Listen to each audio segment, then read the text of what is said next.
Hello and welcome to GHHU 2901 Online Research for College Students. This is our 7th lecture in a series of 10, and this week we're going to talk about fake news.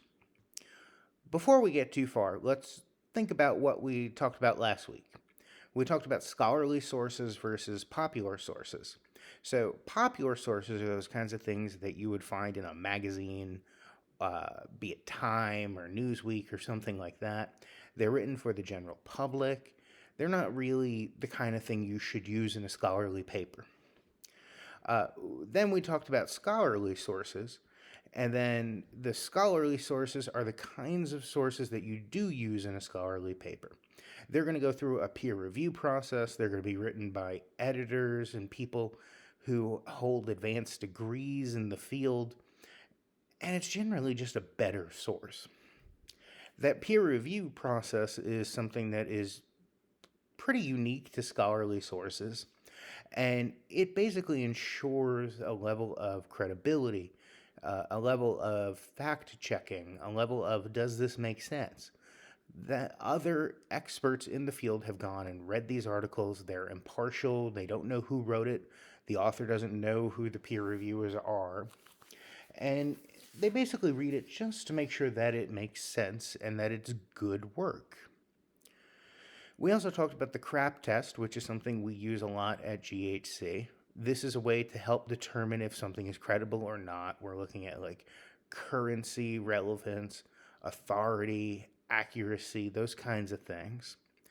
Uh, as well as we talked about confirmation bias, which is, we're more keen to share and read sources that agree with our existingly held beliefs.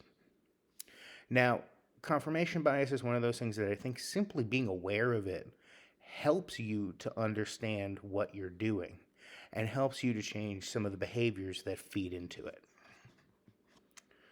So, this week, this lecture is going to be very short.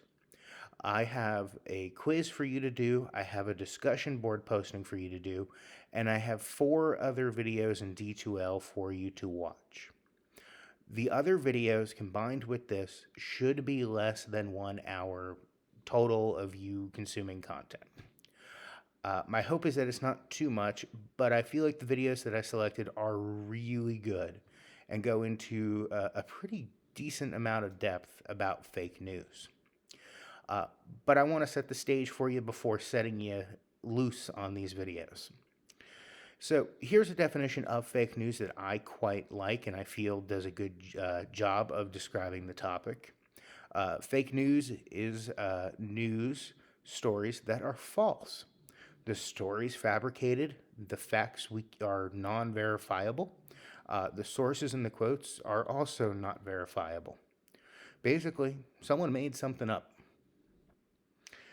You, as a consumer of information, need to be careful about the information you consume. There's a book out there called The Information Diet, and I always think about it in relation to fake news. You've got to ask, where are you finding information? Where are the people who are giving you information finding it from?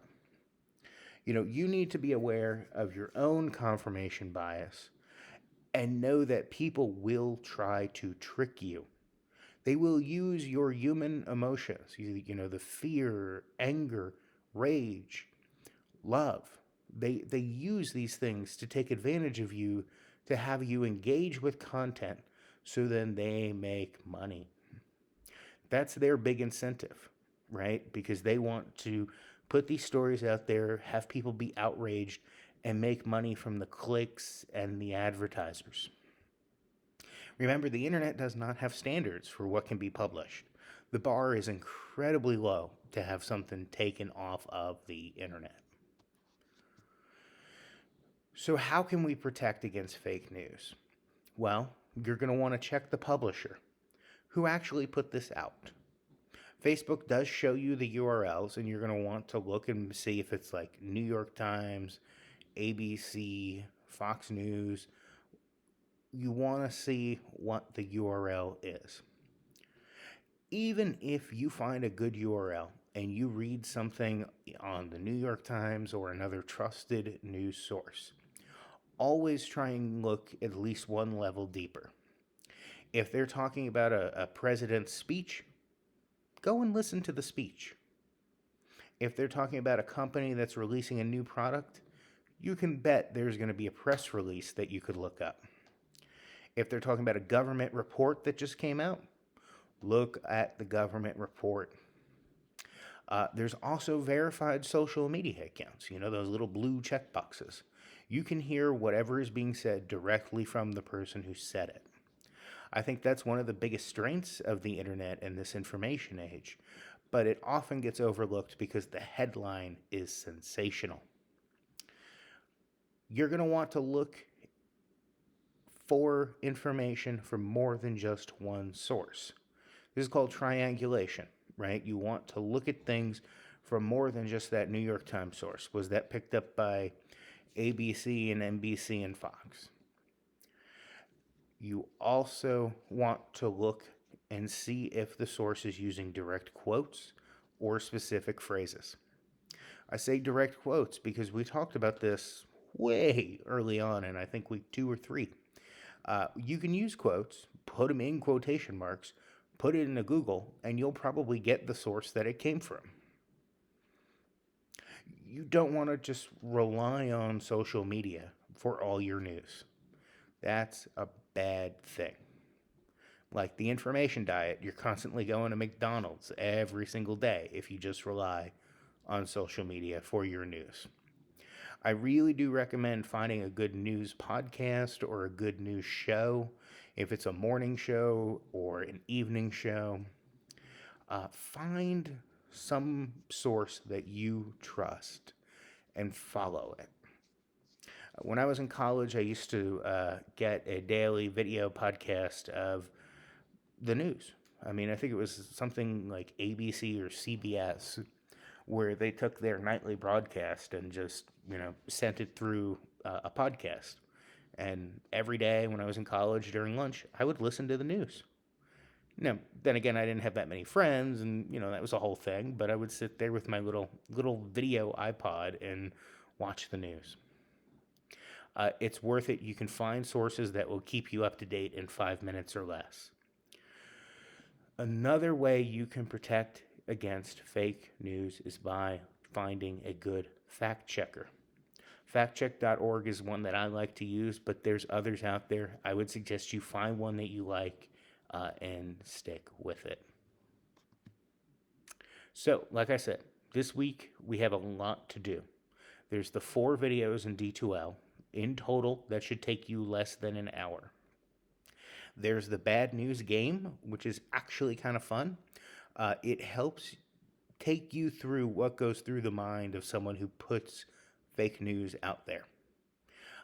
You can kind of play fake news mogul and see how many followers you can get. We do have a discussion forum, so there's a typo I can fix, that you need to complete in D2L. There's 4 questions there. Just remember to use the paragraphs, but you don't have to give super detailed answers. Just something slightly more than a sentence or 2. And then we have the quiz. The quiz is something that I would have done last week, but we needed some content from this week to be able to get our A's. So make sure you review the content from last week. The lecture last week was also very short, so this really should not take you a whole lot of time. But with that, I'm going to let you have at it. And I'm here if you need me. Feel free to send me an email or call me, and then we'll go through whatever you need. But I will see you next class. Thanks.